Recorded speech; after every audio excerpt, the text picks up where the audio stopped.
Using assessment to guide objectives and differentiation. We are going to discuss this topic using a TikTok trend from a couple of years ago, the 12-3-30 trend. So this was when TikTokers tried walking at an incline of 12 at a speed of 3 for 30 minutes on their treadmill for an extended period of time, like 4 weeks, 5 weeks, 6 weeks, to see their results. So if we take this TikTok trend and we turn it into an objective, the objective would be, given a treadmill with an incline of 12, X will walk for 30 minutes with a speed of 3 miles per hour. So the variables in this objective are the incline, the speed, and the time. So if we look at that blanket objective that we wrote for X, if we are looking to differentiate for students A, B, C, and D, taking those different variables, we can differentiate those. So for student A, instead of an incline of 12, we're looking at an incline of 10, but still walking for 30 minutes at a speed of 3. For student B, we're looking at differentiating the incline, moving it to a 10, having them still walk for 30 minutes, but then also differentiating their speed to 2.5. So we're modifying their speed from 3 to 2.5. And then for student C, we're going to change the incline to 3. They're still going to be walking for 30 minutes, and they're still going to be walking at a speed of 3 miles per hour. So their incline decreases significantly from X, who is at an incline of 12. And then the last student D, we are going to change all of the variables. So they're going to be walking at an incline of 8 for 10 minutes with a speed of 2.8 miles per hour. So if we look at data collection, some things that we need to consider are the student's independence while performing the objective. So are they using the handrail? Are they stepping on the side rails? Are they having to pause at all? Do they have to stop altogether? Is there anything else we need to consider? So we've got our data chart here, and we've got the objective that learners X, Y, and Z are using, which is that 12-3-30 objective. And if we look at learners X, Y, and Z, they are all getting pluses for incline, time, speed, and independence. So they are able to do the 12-3-30 completely independent.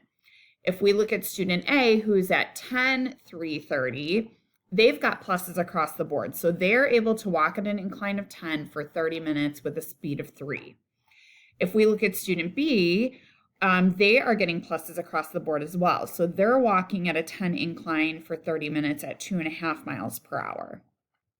Now, if we look at student C, who's at an incline of 3 for 30 minutes at 3 miles per hour, they're good with the incline and they're good with the time. So they are able to walk at a 3 for 30 minutes, but the speed, they only got about 2/3 of the way. They needed to adjust the speed to 2.8 after 20 minutes.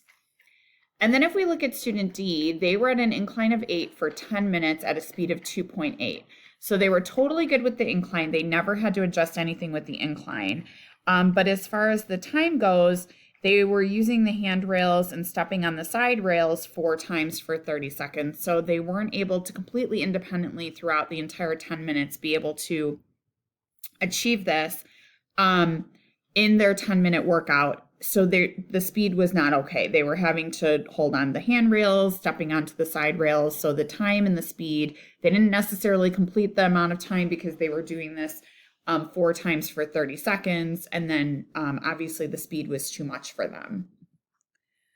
So given our data, what are some adjustments that we would make? So we want to consider the conditions and criteria, and we want to make sure that we're challenging students while also supporting them. So if we're looking at students X, Y, and Z, there are a couple of routes that we could go. We could increase the amount of time that they are walking at a 12 incline at 3 miles per hour.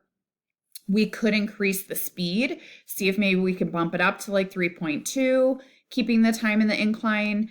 I don't know that treadmills really go above a 12. I guess we could try to bump the incline up if need be. But we also could keep it the same for a little while and see if they can maintain this. We don't know. This might have been the first day that they were able to get all pluses. Same thing goes for students A and B. So we could bump up the amount of time that they're walking at the 10-3-30 or the 10-2.5-30, We could increase the incline for either one of them. We could increase the speed for either one of them as well to see if they are able to do that. Or we could just keep it the same for a while to see if they can maintain what they have right now. For student C, I think we really need to continue to work on the speed because they did have to adjust it to 2.8. So maybe we have them walk at we either have them walk at a 2.8 for 30 minutes to see if they can do that, or we could adjust the time. We could keep them at 3.0, but have them walk for maybe 20 minutes and have them build up that stamina and then bump the time up at 3.0. And then for student D, we are probably going to need to work on a few things. We probably will need to work on the speed, so we might want to bump them down a little bit. We might even want to try, even though they're okay at the incline with the speed that they were at may have been too difficult. So you might want to adjust the incline and the speed in order to, you might want to like decide which is more important. Is it more important that they're able to walk faster, or is it more important that they're able to keep more of an incline, and kind of go from there? So these are adjustments that you can make given this data set with all of these students in your instruction going forward. So in Canvas, you are going to have an activity that a differentiation activity that you are going to need to refer to. So please refer to that specific activity for instructions on what you need to do for your differentiation activity.